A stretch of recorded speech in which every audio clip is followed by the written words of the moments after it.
Bab 1467. Gua Naga. Mereka mengira Yul Xiao akan mengincar naga guntur, tapi sekarang sepertinya mereka salah. Bocah ini menitipkan naga guntur pada Sarlenekin, apa yang akan dilakukannya? Keduanya mengubah gambar di depan mereka lagi. Pada saat ini, sosok Yul Xiao muncul di pegunungan. Dia telah menyingkirkan monster sumber energi yang mengejarnya, dan terbang kembali ke gua tempat tinggal naga guntur semula. Hehe, meski ada kesalahan di tengah, naga guntur sudah pergi, semua harta di gua ini adalah milikku. Sarlenekin, terima kasih telah membantu aku menahan naga guntur, jika tidak, aku tidak memiliki kesempatan yang baik. Yul Xiao tersenyum. Dia tiba-tiba mengangkat tangannya, dan menumpahkan darah lagi. Bang! Di sekitar gua, darah menyembur dan berubah menjadi kabut darah. Leluhur keempat dan leluhur kelima terkejut karena mereka tidak bisa melihat apa-apa. Anak nakal ini, khawatirnya tahu kita mengawasinya, dan sekarang langsung memblokir proyeksi penglihatan kita. Leluhur kelima mendengus dingin. Tidak masalah. Dia bersedia mengganggu pengawasan kita, ini membuktikan bahwa ada rencana jahat yang dia rencanakan. Dia pasti ada di gua naga guntur ini, beritahu Sarlenekin, minta dia ke sana, kata leluhur keempat. Leluhur kelima mengangguk dan mencoba menghubungi Sarlenekin. Tapi setelah beberapa saat, ekspresinya berubah. Leluhur keempat, masalah besar, transmisi kerohanian suara Sarlenekin terputus. Ini gara-gara kabut darah, Yul Xiao ini bahkan sudah menghitung ini. Leluhur keempat pun ikut terkejut. Sialan si rubah keluarga Xiao, biarkan Sarlenekin membantunya menahan naga guntur. Dia berlari untuk mengambil keuntungan. Kita tidak bisa berbuat apa-apa. Bukankah ini membiarkan Yul Xiao mengambil keuntungan? Leluhur kelima sangat marah dan menggertakkan gigi karena benci. Yul Xiao ini bersumpah sebelumnya hanya ingin melihat-lihat dunia di ruang giok darah keluarga Qin. Sekarang dia datang dengan persiapan penuh. Dia sudah berencana untuk menipu habis-habisan keluarga Qin. Bajingan ini. Leluhur keempat dan leluhur kelima mengutuk, tapi tak berdaya. Hanya bisa melihat apakah Sarlene bisa bereaksi.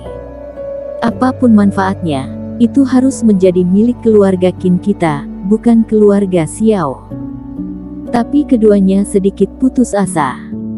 Tidak memberitahu Sarlenekin informasi apapun sebelumnya, dapatkah dia mengetahui inti masalahnya? Di atas gunung, Erik Qin menghela nafas, dia sedikit lelah saat ini, ketika menaklukkan naga guntur, auranya habis tidak sedikit. Adik keempat, apakah naga guntur ini mendengarkanmu sekarang? Sarlenekin kembali sadar, berkata dengan terkejut. Bisa dianggap begitu, ada sumber energi naga di dalam tubuhnya, dan dia mengandalkannya untuk memotivasi sumber petir, sehingga akan lebih pandai dan arif dibanding monster sumber energi lainnya. Erik Qin tertawa dan berkata, tetapi sumber energi naga terkondensasi secara alami, dan ada kekurangan. Barusan, aku berada di dalamnya dan menambah sumber energi ini, seperti kelahiran kembali, tentu saja dia sangat berterima kasih padaku. Luar biasa. Sarlenekin mengagumi dalam hatinya.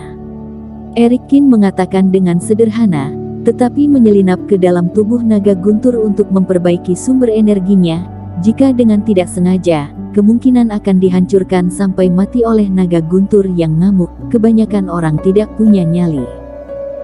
Ngomong-ngomong kakak ketiga, bagaimana kamu bisa berkumpul dengan Yul Xiao dan diserang oleh begitu banyak monster sumber energi? Keduanya turun di puncak gunung, dan Erik Qin bertanya. Sarlenekin tampak tidak berdaya dan menjelaskan apa yang telah terjadi.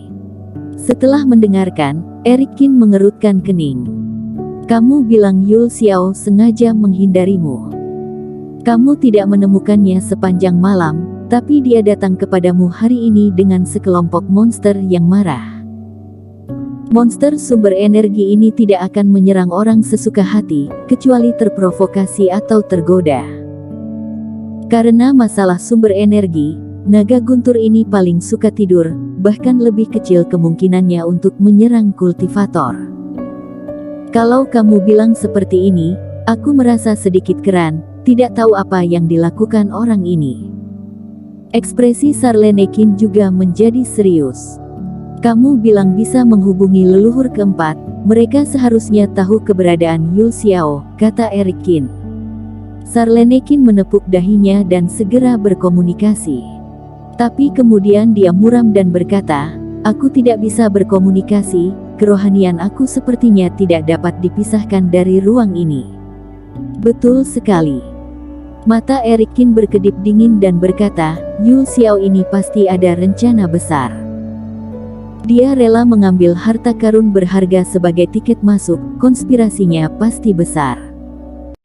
Kalau aku tidak salah, kabut darahnya barusan adalah harta karun yang menyembunyikan komunikasi kamu dengan leluhur keempat. Bajingan ini menggunakan aku untuk menyelesaikan rencananya sendiri. Sarlenekin marah setelah mendengar ini. Dirinya baik-baik saja, lalu dikejar naga guntur dan ratusan monster buas. Akhirnya Yul Xiao membiarkan dirinya dipukul, dan dia lari untuk mencari untung. Adik keempat, jika ada cara untuk menemukannya, aku akan membuatnya sengsara. Bisa coba. Eric Qin juga sedikit tersenyum. Yul Xiao ini menipu orang dan diriku juga, maka jangan salahkan diriku menipu dia. Eric Qin terbang dan berkomunikasi dengan naga guntur ini. Tidak masalah jika Yul Xiao memprovokasi monster lain, terlalu mencurigakan untuk memprovokasi naga guntur. Dan setelah bertanya kepada naga guntur, Eric Qin mengetahui bahwa Yul Xiao telah menyelinap ke guanya pada awalnya, dan dia dibangunkan olehnya. Itu pada dasarnya terkait dengan naga guntur. Naga guntur, beritahu aku di mana kamu tinggal dan bawa kami ke sana. Ingat, tetaplah rendah hati dan terbang perlahan, Eric Qin mengingatkan. Naga guntur menggeram rendah, Eric Qin serta Sarlenekin jatuh di atasnya. Kemudian naga guntur terbang dan pergi. Di dalam gua naga guntur, Yul Xiao memandangi tanah bernoda ungu di depannya, wajahnya penuh kegembiraan. Sepertinya kedua lelaki tua keluarga Qin mengira aku sedang mengincar naga guntur, hehe. Mereka bahkan tidak bisa memimpikannya, yang aku incar adalah aura naga guntur. Yul Xiao bergumam pada dirinya sendiri, sambil terus memercikkan berbagai cairan spiritual ke tanah. Di tempat naga itu berada, tanah akan disusupi oleh aura naga berulang kali, yang akan menyebabkan tanah berubah dan menjadi tanah yang kaya akan misteri. Selain itu, ini adalah naga guntur. Selain aura naga itu sendiri, ada lapisan tambahan energi guntur. Naga guntur ini tidak dapat dipisahkan dari ruang giok darah. Sudah ada di sini selama ribuan tahun, dan tanahnya telah ternodai secara ekstrim. Lihat, rumput aura naga macam apa yang akan tumbuh kali ini. Seringkali ada bunga dan gulma aneh di sarang tempat naga berkeliaran. Banyak kultivator berpikir bahwa naga menyukai tempat semacam ini, tapi nyatanya, bunga-bunga dan rumput ajaib itu dipelihara oleh naga.